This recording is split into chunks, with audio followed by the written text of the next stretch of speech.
Hey guys, how you doing? Uncle Steph here. So this is a beginner's video, I guess, for entrepreneurs. I want you to understand between commodity markets and niche markets and why you should avoid the commodity markets and look for the niche market. So a commodity market, I don't know, the economists may use another term, but it's basically just a market that's very super saturated.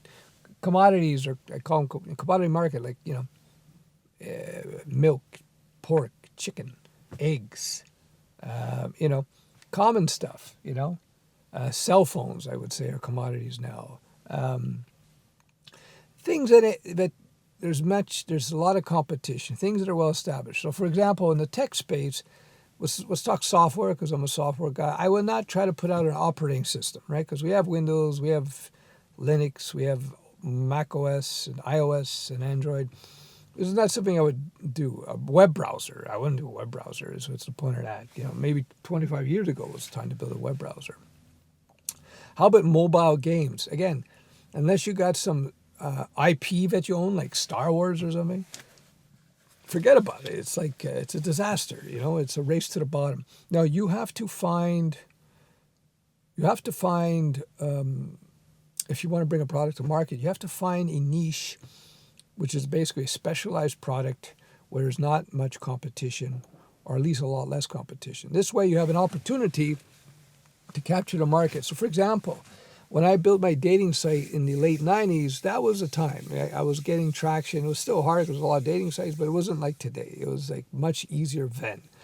Would I do a dating app or site today? No, unless it was a very specialized, dating app for furries, that kind of thing. Maybe, I don't know, maybe it's probably out there. So I wouldn't do that. I would try to find something else. So what's the opportunity today? A new meme coin, a new altcoin? No. That was 5 years ago, 7 years ago. That was the time to do that, if you believe in that kind of stuff. No, today it's AI. It's some AI-based application. And you hear every so often, it seems like every other month, somebody puts out some sort of AI application and they sell it for like huge amounts of money within 6 months, a year. So the one I remember is this guy, I think it was just him. Within 6 months, he built this app building AI, and the Wix, the website building service, bought it from him for 84 million USD. So that's, within 6 months, that's how you do business, So he looked at the new technology, leveraged the new technology, because the new technology allowed for new niches, or as the nerds would say, well, financial nerds, new verticals, like up and down vertical. So like the fish business is vertical, the camera business is vertical, the microphone business is vertical. So the opportunity now is to find some sort of vertical where you're leveraging AI to do something that you could not do prior to AI, or with AI, you could do it 10 times faster. Like that guy sold the product to Wix. It was a web builder. It was an application building software framework, and apparently it was getting a lot of use, a lot of adoption. So you're not going to sell just a great idea, and you're not going to sell a great piece of software unless it's proven. Meaning you have to build a great piece of software, then you have to take it to market, then you're going to have to get people using it and wanting to pay it for it, and then you make money selling it. Or if you have a lot of sales and traction, then some company will buy from you because it's got a lot of sales. They're buying the traction, right?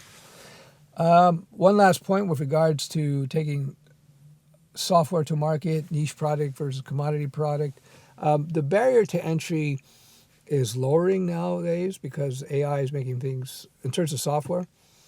So there's this concept of a moat, basically having a layer of protection that your business has. Prior to AI, it was software. If you had very complex software, it was hard to reproduce. That was a moat, but that's going away. The moat is brand, specifics about the implementation, reputation, that sort of thing, and first to market, being a first goer.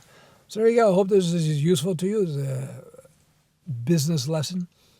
Everything I teach, by the way, is based on my personal experience. I've been in business for like 36 years, something like that.